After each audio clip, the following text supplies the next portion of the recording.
President Trump continued his tour of the Mideast today with a trip to the United Arab Emirates. The Gulf nation promised significant investment in the U.S. and partnership on AI technology and infrastructure.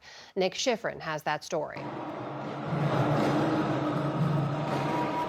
Tonight in Abu Dhabi, the carpet was gray, and the fans were adoring for the president's third state visit in 3 days, full of pomp and circumstance.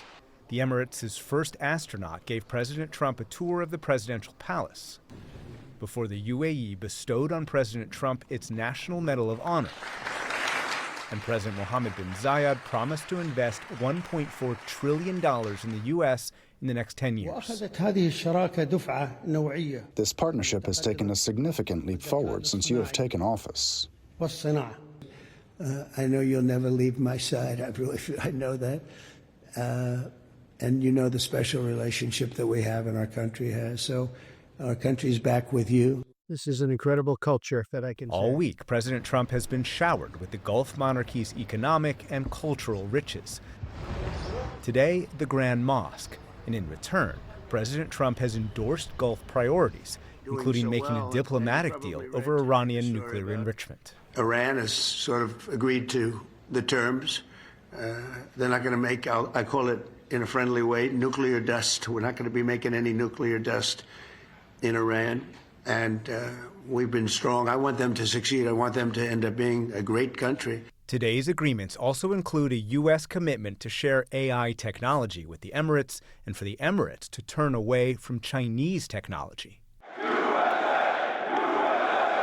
And President Trump promised the Gulf the American military assistance it desires. As president, my priority is to end conflicts, not start them, but I will never hesitate to wield American power if it's necessary to defend the United States of America or our partners. And this is one of our great partners right here. But what the president could not accomplish on this trip, a breakthrough over the war in Ukraine, after Russia sent a lower-level delegation to peace talks that were supposed to have been with President Zelensky.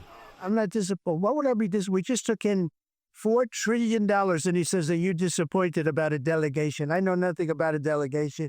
I haven't even checked. Look, nothing's going to happen until Putin and I get together, okay?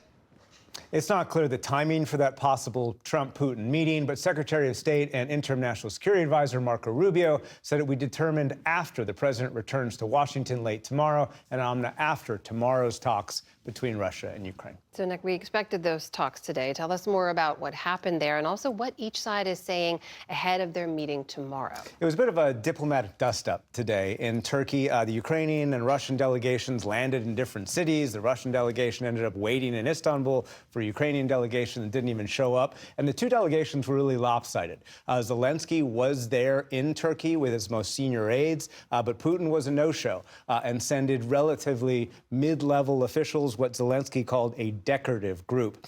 Despite all that, tomorrow, Turkey will host the first face-to-face meeting between Russia and Ukraine in some 3 years since 2022. But as we heard there, President Trump said the deal was only possible if he and President Putin sat in the same room. And today we heard that echoed by Secretary of State Marco Rubio. We don't have high expectations of what will happen tomorrow.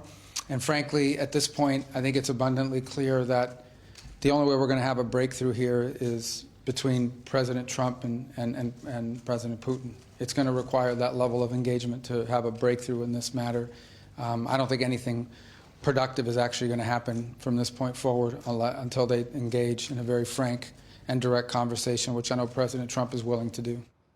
Now, as for the substance of tomorrow, Russia continued its maximalist stance. We heard from the foreign ministry in Moscow today, tying Russian military gains in Ukraine with their diplomatic demands on the table. And the chief Russian negotiator said today that Ukraine needed to solve the, quote, root causes of the war. And Russia has defined that as capping the size of Ukraine's military, Ukraine's ability to get Western support at all, but also the presence of U.S. and NATO troops in Eastern Europe. All of that is dead on arrival for Ukraine and the West. And that led Zelensky today to question Russia's commitment to peace. Russia must demonstrate something. either a high level of delegation or a level of leaders or some decisions, something. If there is no such demonstration, it means that Russia is not ready to talk about the end of the war and to make a decision. It means that there is not enough political will, and it means that Russia does not feel it needs to end this war. And the fact is, Amna, it does not appear that Russia feels the need to end this war. Nick Schifrin, thank you as always. Thank you.